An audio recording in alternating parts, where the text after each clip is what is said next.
Hello everyone, my name is Tara and I'm an art instructor at Clap Studio. Thank you so much for purchasing our kit.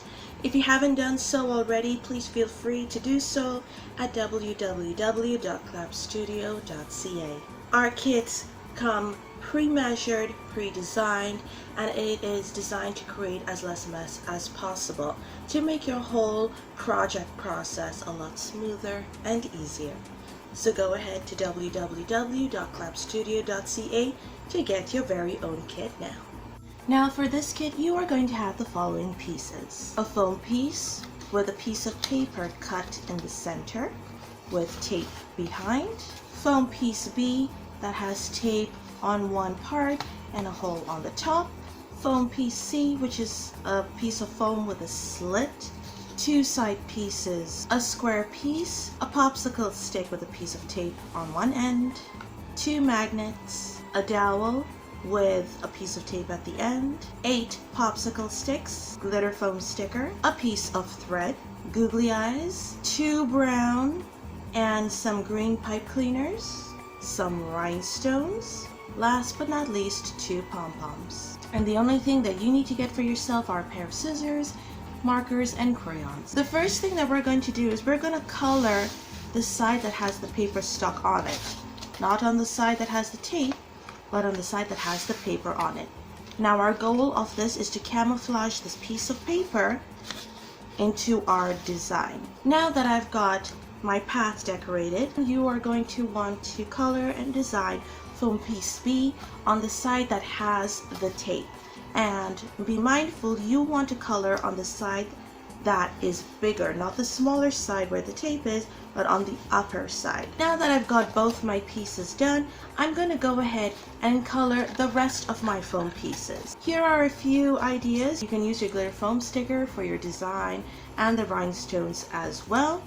You can even use, if you've got construction paper, you can even use it to cover up the sides as grass. Now that I've got all my pieces done, I'm going to go ahead and stick them together. The first things that you're going to want to do is peel off the tape from behind here and stick your side pieces on first. Now that I've got my side pieces on, I'm going to go ahead and stick my back off to it. Once all these pieces are stuck together, I'm going to go ahead, take my front piece and stick it to the front. Let's go ahead and make our second trap, our cage. For this part, you will need foam piece E, 1 brown pipe cleaner, your popsicle sticks, and glitter foam sticker. So the first thing that we're going to do is we're going to take our brown pipe cleaner and we're going to pierce it into the center of foam piece E.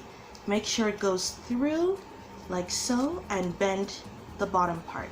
Now it's completely up to you. I prefer to stick a piece of glitter foam sticker so that my pipe cleaner won't come out. From there, we are going to form a loop and twist it around. Now we're going to go ahead and peel off the stickies and we're going to stick 2 popsicle sticks on each side, forming our cage. Now that I've got my cage done, I'm going to go ahead and wrap some glitter foam sticker around it just to hold its shape a bit more. And what we're going to do next is we're going to take our string and tie it to our cage handle. Now that we're done with our cage, I'm going to go ahead and take the other end of the string and wrap it around my dowel on the tape. I've got my string now stuck on the dowel and I just secured it with a piece of glitter foam sticker to stop it from unraveling. Let's go ahead and make our little character. So here is my little character, and how I made it was sticking my 2 pom-poms together, and to that I attached a magnet underneath. Make sure the magnet is facing down, and 2 googly eyes. For our last step, we're going to go ahead and stick our remaining 1 magnet onto our popsicle stick. Now let's put everything together. Let's put our popsicle stick into our trap, and what we're going to do is slide it underneath. We're going to put our character on top. Now we're going to go ahead and assemble our cage. So take your cage, slide it through the hole. With your remaining pipe cleaner, go ahead and pierce part of it right to the edge on the top, just above where your cage is going to be. Roll up your cage, pull it up into position, and loop your pipe cleaner behind, just like that. So in that way, it holds your cage in place. So when your character comes to the cage, all you have to do is move your pipe cleaner and release. And now let's test out our other trap, our floor trap. Let's find our character. I've named him Gus. So let's try and see. Gus sees the pot of gold at the end. He's going through, he's excited, and uh-oh, he got stuck in the trap. We can only see his eyes. And there you have it, our sneaky DIY trap. This is so much fun to play with. You can try and find all sorts of ways, create a story for your character.